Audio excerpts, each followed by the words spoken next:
Hello to all my friends out there. Hi, you guys. Back in the kitchen. So, I hope everyone is doing okay. My candle doesn't fit in the owl. This is a good one. I think I bought it at Dollar Tree. It smells really good. I think I should pick up a few more matches. You know, what might happen is the lighters might conk out at the worst possible time. I bought the owl at the thrift store, and I bought the candles. That's not so super duper. Well, we just won't look under there. Dollar Tree.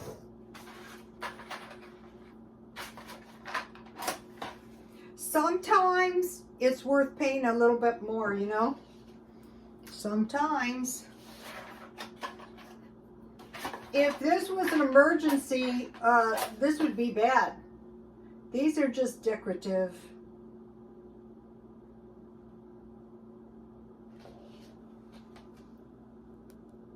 That's pitiful.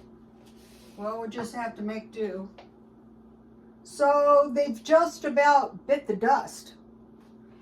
That's okay. You get what you pay for.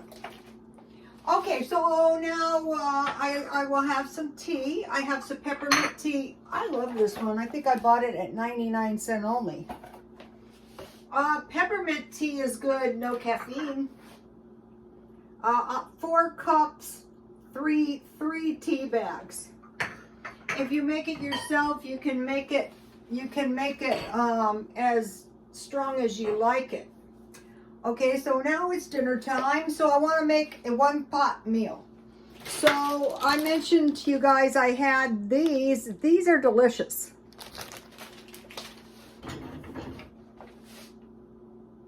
So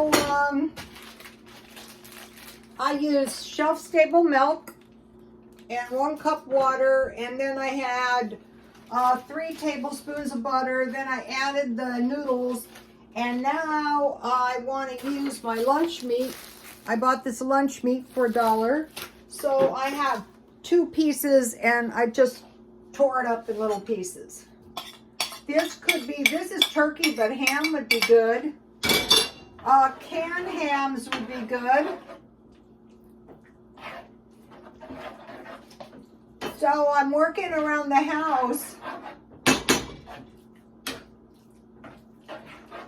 Not a lot, just steady. That's the best way. I didn't refill my water, but guess what I discovered? You can refill your water at Walmart for 27 cents. I have peas, so just a few, 1/4 cup. What I do is frozen would have been good. What I do is I open the can of peas, and now I will just have some peas for the next, I don't know, a few nights until I eat them all up. So this is pretty decent. So you've got your carbs, you've got your veggie, you've got your meat, you've got your cheese. And then if you saw my video, I made some, okay, this is some tofu, I have a little left, and this is some cheese. So I thought, how about putting a little bit of my homemade cheese on my, I could put it on a salad. This is also good with tuna. So let's see. Here it is. Yummy. Cheese is tasty.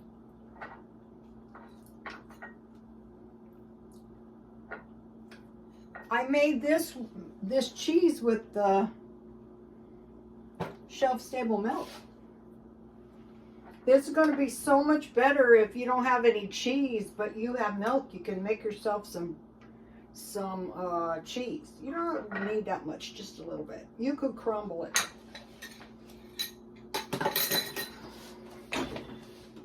So here is my one-pot meal. I'll try to get for my, ooh, you didn't see that. Yikes. So there is my one-pot meal. So now I want to talk to you guys. If you have meat in your stockpile, you might be thinking like, what am I going to do with all this meat I stockpile. Well, I've been eating this way for years. You know, when I was young and, you know, I barely had any money. Okay, so the first thing in your stockpile might be tuna. One of the followers said, why don't you just buy a couple cases of tuna and put it under your bed? I thought, yeah, that's a good idea. Do you guys follow Whitfield Harrington? And he mentioned that he was praying to God about the stockpile, and he had a dream that in his front room it looked like a pallet, thus saying he didn't have enough food. So, you know, I'm thinking about that dream. That was a good dream. Okay, so then I like these. I stockpiled a bunch of hamburger helpers. So for tuna, let's see, what did I write here? Okay, tuna, I just have like tuna sandwiches, tuna salads, and maybe like tuna casserole. Any way you want to make it. You can make this with macaroni and cheese. That's good. Okay, now what is number 2? Number 2 is salmon. So hopefully you have some of this. If you go to food pantries, a lot of times they'll give you this. And this is actually a lot. It's almost a pound. It's 14.7. They might make these smaller. Shrinkflation. Okay, so now for salmon, I would make salmon patties. And I'm going to give you my recipe. And I like your basic salmon patties. So you need crackers. I think that's done. So here is the salmon patty recipe that I like. Remove all the bones and the skin and the liquid, and then mash it with a fork, and then add, I usually add next the cracker crumbs. Get them as fine as you can. And then some crackers and some milk. You can use your shelf-stable milk. I'll put it up here, because this stuff's coming out of the stockpile. Salt and pepper and fried in some oil.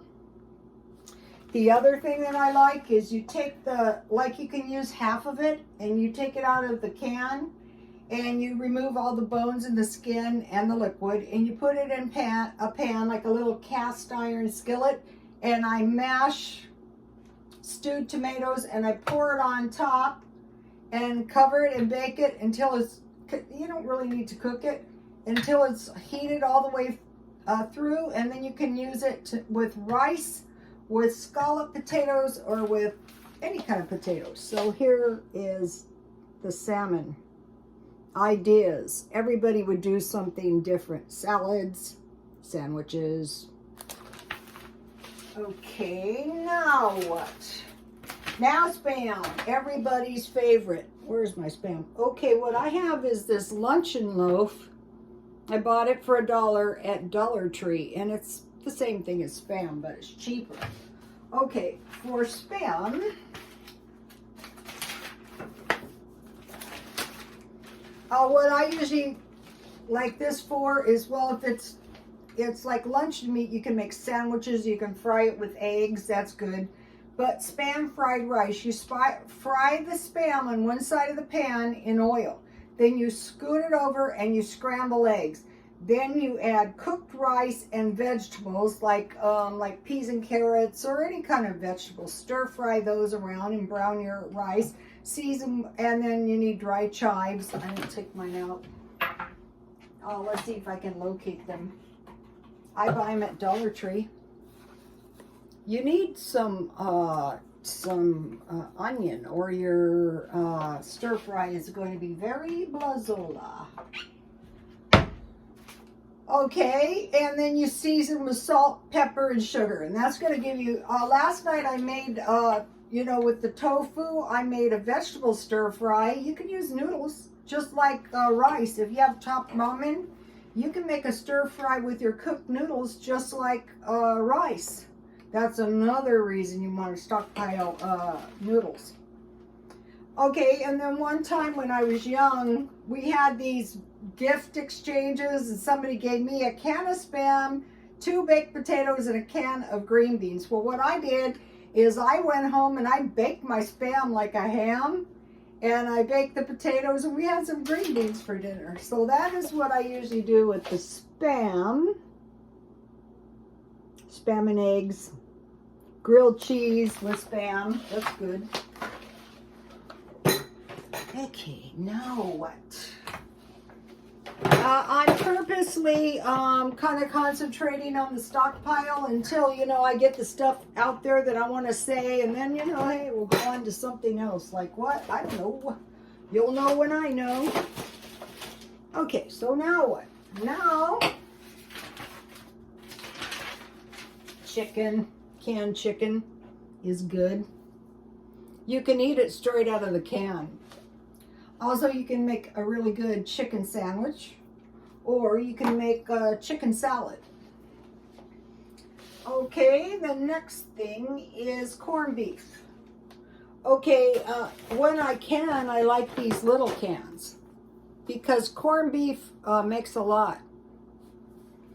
I found a really good video. My phone fed it to me. Let me show you. It's here. World's Best Canned Beef Hash and Eggs Recipe, Homemade Corned Beef, Philly Boy J Cooking. It's all one word. He's got a bunch of awesome recipes.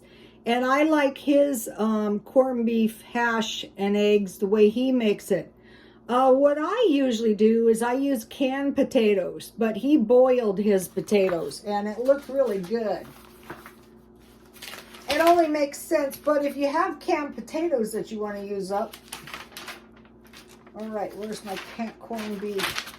Okay, here we go. Fry a little bacon. I don't know if I think he used oil, but some people use bacon. Then put your corned beef in the bacon grease. And then you have your potatoes, carrots, and onions. I don't think he had carrots. That's what I do.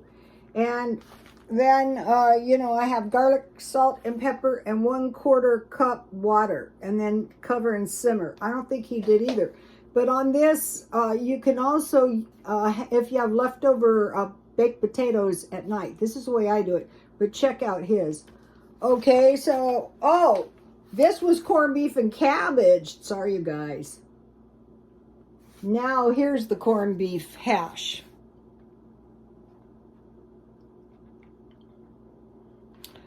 This is a good thing because your cabbage will go forever.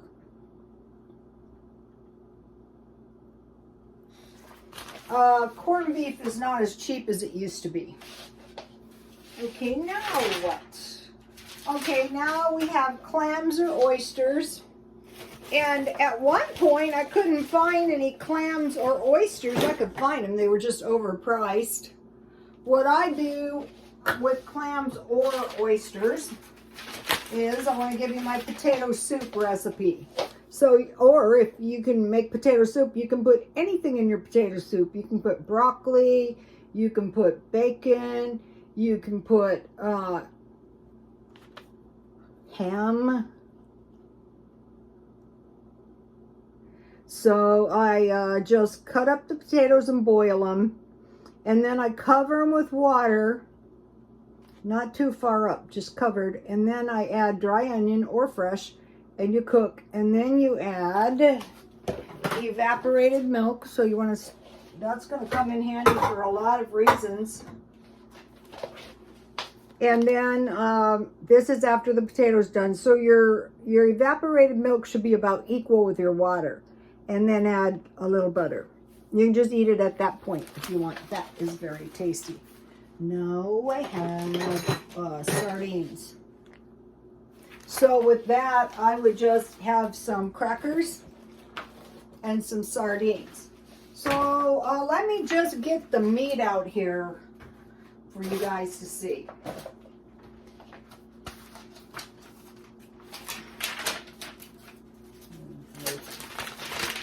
Okay, so we had tuna. We had salmon. Where's my salmon? So this doesn't amount to much money if you want a chicken.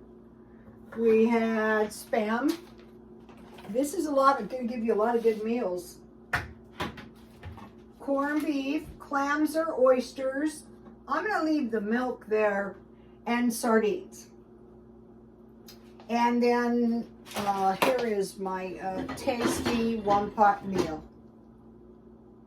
Okay, you guys, please like, comment, and subscribe, and God bless you all.